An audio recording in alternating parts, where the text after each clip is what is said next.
Welcome to Teja TV news.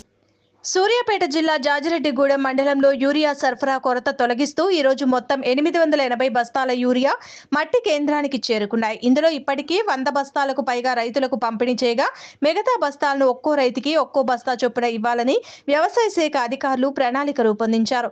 మండల వ్యవసాయ అధికారి గణేష్ మాట్లాడుతూ పోలీసుల సహకారంతో శాంతియుతంగా సరఫరా జరుగుతుంది. మండలంలో సుమారు 12,000 మంది రైతులు ఉన్నారు. ఇప్పటి వరకు సుమారు 1,500 మెట్రిక్ టన్నుల యూరియా వచ్చింది. రైతుల అవసరాలను దృష్టిలో ఉంచుకొని ఇంకా 1,500 మెట్రిక్ టన్నుల యూరియా అవసరం ఉందని పేర్కొన్నారు. రైతులకు అవసరమైన ఎరువులు అందించేందుకు ప్రభుత్వం చురుగ్గా స్పందిస్తుందని, త్వరలో మిగిలిన యూరియా కూడా అందుబాటులో తేవడానికి చర్యలు కొనసాగుతున్నాయని అధికార వర్గాలు వెల్లడించాయి. నమస్తే అండి. నా పేరు పెందోట గణేష్, మండల అగ్రికల్చర్ ఆఫీసర్, జాజిరెడ్డిగూడెం మండలం. సుమారు ఈ రోజు మనకు చూసుకుని 888 బస్తాలు వచ్చినాయి. అందరికీ టోకెన్స్ ఇచ్చినాం. అందరికీ POS మిషన్లు ఎంటర్ చేస్తూ ఒక్కొక్క బస్తా ఇస్తూ డిస్ట్రిబ్యూషన్ జరుగుతుంది. ఇప్పటివరకు అయితే 100 బస్తాలు ఇచ్చినాం సార్. రైతులకు దాదాపు 1000 మంది తలా ఒక బస్తా చొప్పున ఇస్తున్నాం. ప్రస్తుతానికి ఇచ్చినాము. ఇంకొక 700 బస్తాలు ఉన్నాయి, వెయిట్ చేస్తున్నాం. అందరికి టోకెన్స్ ఇచ్చినాం. అందరు లైన్లో వస్తున్నారు. పోలీసు వారి సహకారంతో డిస్ట్రిబ్యూషన్ చేస్తున్నారు. దాదాపు మొత్తం మండలం పరిధిలో 12,000 మంది రైతులు ఉన్నారు. దాదాపు అందరికీ వచ్చిన రైతులందరికీ ఇస్తూనే ఉన్నాం. దాదాపు మండలానికి 1,500 మెట్రిక్ టన్స్ యూరియా వచ్చింది ప్రస్తుతానికి.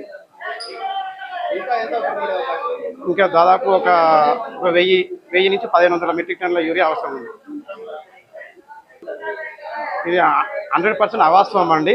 మీరు రైతులను ఎంక్వైరీ చేసుకోండి. మండల లెవెల్లో ఎవరినైనా అడగండి. మన ప్రెస్ రిపోర్టర్స్ ఉన్నారు, అందరూ నాయకులు ఉన్నారు, రైతులు ఉన్నారు. రైతులు అందరూ వాయిస్ తీసుకోండి. నిజంగానే అలా అవుతుందని దేనికైనా రెడీ, నిజంగా ప్రూవ్ చేస్తే. అందరికీ ఇచ్చినామండి. కాకపోతే అదే సీజన్ అంటే మనకు పంట దశ బట్టి యూరియా అప్లికేషన్ ఉంటుంది. పంట దశ బట్టి యూరియా అప్లికేషన్ ఉంటుంది. ఆల్రెడీ మనకు ఇప్పుడు కంకి ఈనే దశలో ఉంది పంట. దానికి వాళ్ళకి ఇస్తున్నాము. అంతకుముందు మనకు పిలక దశలో ఉన్న పంటకు అయిపోయింది. ఆల్రెడీ ఫస్ట్ ఫేజ్ అయిపోయింది. సెకండ్ ఫేజ్ యూరియా సప్లై జరుగుతుంది. కంటిన్యూస్గా గవర్నమెంట్ నుంచి కూడా వస్తూనే ఉంది. తప్పకుండా మేము అందరు రైతులకు ఇస్తూనే ఉన్నాం. ఒక్కొక్క బస్తా ఇస్తున్నాం. ఎలాంటి దురుద్దేశాలకు ఎలాంటి దానికి తావు లేకుండా ఇస్తూనే ఉన్నాం.